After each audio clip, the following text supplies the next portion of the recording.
और आज का समाज माता पिता को रोज गाली दे रहे, डांट रहे, फटकार रहे। ससुरार पियार भई जब से, अब ये सब देखो रामायण में लिखा, रोज पढ़ते हो, कहा ऐसा घनघोर कलयुग लगेगा। ससुरार पियार भई जब से, रिपुरूप कुटुंब भये तब ते, सुत मानई मात पिता तब लो, अब लानन दीख पड़े जब लो। कहा बेटा माँ बाप को तभी तक मानेगा जब तक घर में बीबी ना आ जाए, बहू ना आ जाए। बहू का चेहरा देख करके माँ बाप का चेहरा उसको जहर लगेगा, और बहू का चेहरा दिन भर शीशा मोबाइल में देखेगा। ऐसे मोबाइल खोलेगा आधी रात तक, माँ बाप सोचेंगे सो रहा है, और वो मोबाइल खोलकर रजाई ओढ़कर बीबी का चेहरा देख रहा, और माँ बाप का चेहरा देखते डांट दे, है बुढ़ा बुढ़ी क्या करते हो। ये कलयुग, घनघोर कलयुग की पहचान रामायण में लिखी गई।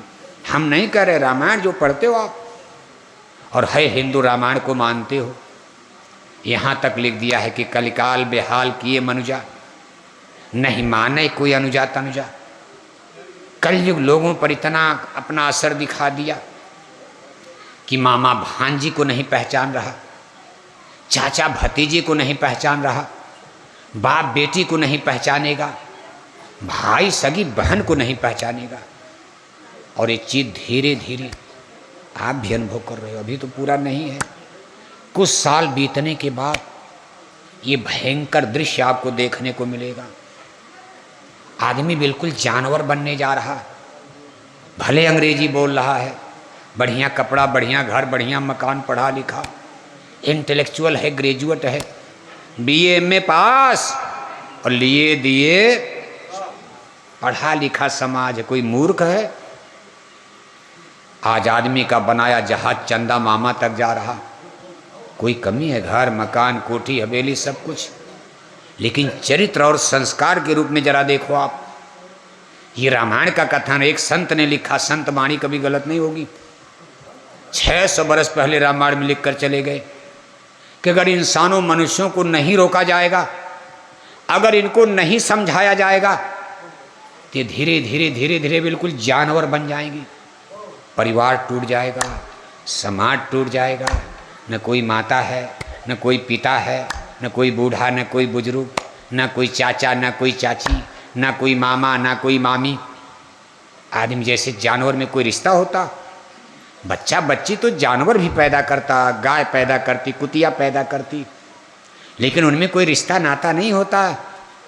इसी तरह से मनुष्य का चरित्र बन जाएगा अगर इनको नहीं रोका गया, नहीं समझाया गया। गोस्वामी महाराज एक चिंता जाहिर कर रहे हैं, और कब जाहिर करें? 600 बरस पहले। कब भाई आगे घनघोर कलयुग आ रहा है, बड़ा गड़बड़ होगा।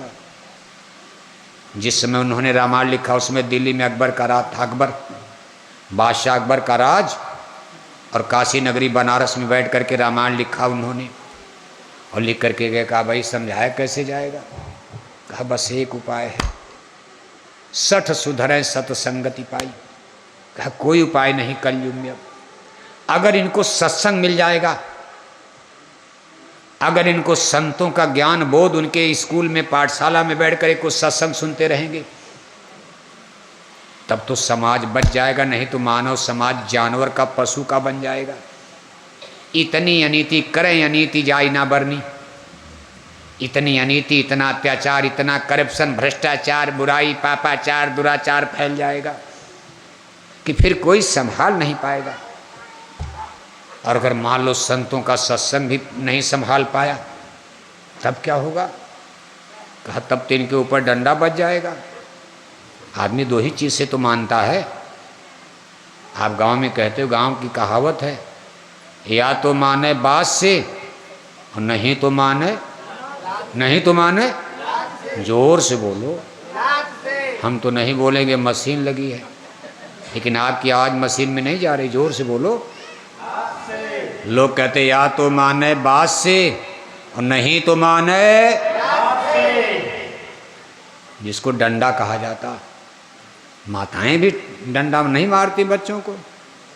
कोई माँ अपने बच्चे को मारना चाहे, लेकिन गलती पर गलती समझाया जा रहा, बताया गलती पर गलती डंडा बजेगा। स्कूल में मास्टर छड़ी रखता है, सरकार देखो पुलिस, कोर्ट कचहरी अदालत पुलिस स्टेशन बनाया गया। क्यों? कि जो लोग गड़बड़ी करेंगे भाई एक बार समझाया जाएगा। मान लो औरैया में किसी ने चोरी डाका डाल दिया, पकड़कर पुलिस ले आएगी, 6 महीना जेल में डाले, फिर छोड़ देगी जमान जाओ। और वहाँ से छूट कर क्या 2 आदमी और कत्ल कर दिया, फिर पकड़ा जाएगा, साल भर जेल में फिर छोड़ दिया जाएगा। अब की आकर के 10 आदमी का कत्ल कर दिया तो कई बार माफ़ी मिलेगी बताओ? अब सरकार कहेगी इनकाउंटर कर दो। ये न जाने औरैया में कितने लोगों को गोली मार देगा, ये बदमाश है, ये सुधरने वाला नहीं, इसका इनकाउंटर कर दो। तो सरकार उसके लिए खुद डंडे का इंतजाम, पुलिस के सिपाही कहें गोली मार दो इसको, गोली मार दिया जाता। आपके मैनपुरी एटा इटावा में आप देख रहे हो कितने लोग इनकाउंटर। ये कोई मामूली एरिया है? मैनपुरी एटा इटावा आज के 40-50 साल पहले बिना 10-20 गाड़ी के गाड़ियां नहीं जाती थी जीटी रोड पर, दिन दहाड़े डाका पड़ता था। कहाँ? मैनपुरी एटा इटावा औरैया, बगल में चंबल है, जमुना कुछ पार जाओ हिम्मत है, सबका इनकाउंटर हो गया नहीं माने तो। लेकिन ये इनकाउंटर तो सरकारें कराती। सुपर पावर परमपिता परमेश्वर का इनकाउंटर जब होता है तो धरती पर प्रलय मच जाती है। इसके लिए भगवान खुद जिम्मेदारी का, शहर जाओ, साधु संत महात्मा समझा रहे, मना रहे, हाथ जोड़कर विनय हमारी, हो जाएं सब, हो जाएं सब। हाथ जोड़ा, कोई मारा जा रहा? हम लोग बोरा पहन करके कोई मार कर रहे? हाथ जोड़कर विनय हमारी, हो जाएं सब। 60 बरस हमारे गुरु महाराज हाथ जोड़ते जोड़ते जोड़ते जोड़ते देखो चले गए। 10-12 बरस से पूज महाराज जी की अपील हो रही, हाथ जोड़कर विनय हमारी, हो जाएं सब। हमारे लाखों लाख भाई बहन शाकाहारी जैकेट पहनकर गांव गांव घर घर जा कर के और हाथ जोड़ रहे हैं कि हाथ जोड़कर विनय हमारी, हो जाएं सब।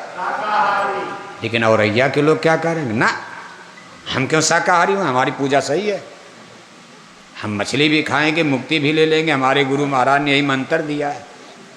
गुरु भी गजब के पैदा होगा, चेला इसी में मुक्ति मिल जाएगी। मछली खाओ, अंडा खाओ, शराब पियो, राम नाम की माला जपो, मेरी मंत्र से मुक्ति मिल जाएगी। मांसाहारी धर्म को प्रकट करने वाले गुरु भारत में पैदा हो गए। लेकिन समझाया जा रहा कि भाई मान जाओ मान जाओ मान जाओ। जितने हम लोग समझा रहे, बताओ 40 साल तो बोरा पहनते हो गया। करोड़ों करोड़ों रुपया जय गुरुदेव मिशन का पर्चा में, पोस्टर में, झंडा में, बैनर में, डीजल में, पेट्रोल में, भाड़ा में, किराया में, करोड़ों करोड़ों रुपया एक एक जिले में खर्चा हो गया। 70 साल हो गया, आज का समय नहीं, 70 बरस, अब तो 72 बरस से ज़्यादा होने जा रहा। जय गुरुदेव मिशन का प्रचार 72 बरस से चल रहा। 72 बरस में कितने अरब रुपए खर्च हो गया।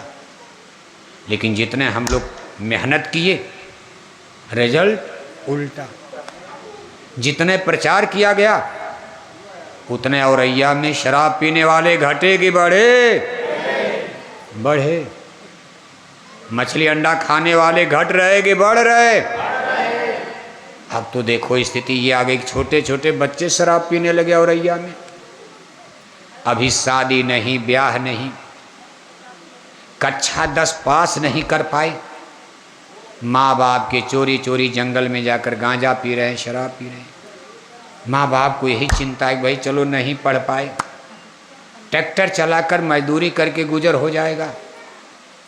लेकिन शादी कैसे होगी, समस्या ये है। अभी शादी भी नहीं, गांजा पीने लगे, कौन शादी करेगा बताओ आप? शादी हुई नहीं, बच्चा शराब पी रहा है, कौन आदमी अपनी बेटी की शादी करेगा शराबी पियक्कर से, बताओ आप? कोई करेगा जल्दी? भले वो शराब पिएगा तब भी नहीं करेगा। हर आदमी चाहता मेरी बेटी ऐसे घर में जाए, कम से कम लड़का पियक्कर तो ना हो। और आज छोटे छोटे बच्चे औरैया में जिनकी शादी ब्याह नहीं, दारू पीने लगे। और अब तो स्थिति इतनी खतरनाक हो गई कि हम लोग इतनी मेहनत करके बेटों की शराब नहीं छुड़ा पाए, और अब पता चला कि हमारी बेटियों ने भी शराब पीना शुरू कर। गजब हो गया। भारत की धरती पर बेटियों ने भी शराब पीना शुरू। शुरुआत कहाँ से हुई? गांव से नहीं, शुरुआत हुई है भारत के बड़े बड़े यूनिवर्सिटीज, जिनको विश्वविद्यालय कहा जाता, जो ज्ञान का सबसे बड़ा अड्डा केंद्र है और भारत के बड़े बड़े शहरों में बना है। जैसे बेंगलोर है, हैदराबाद, चेन्नई, मुंबई, दिल्ली, कलकत्ता है, जयपुर है, इंदौर है, भोपाल है। आपके उत्तर प्रदेश के 2 शहर हैं, कानपुर, लखनऊ। यहाँ बड़े बड़े यूनिवर्सिटी हैं। वहाँ हमारी बेटियाँ इंजीनियर, डॉक्टर की डिग्री लेने जा रही, लेकिन वहाँ की गलत संग सोहबत में पढ़कर बेटियों का दोष तो नहीं दिया जा सकता। जब संगत गलत मिलेगी तो सब आदमी बिगड़ जाता है। सत्संग मिलेगा, अच्छी संगत मिलेगी, सुधार होगा। गलत संगत मिलेगी तो आदमी बिगड़ जाएगा, बुराई फैलेगी। आज उस यूनिवर्सिटी कॉलेज का हाल क्या है?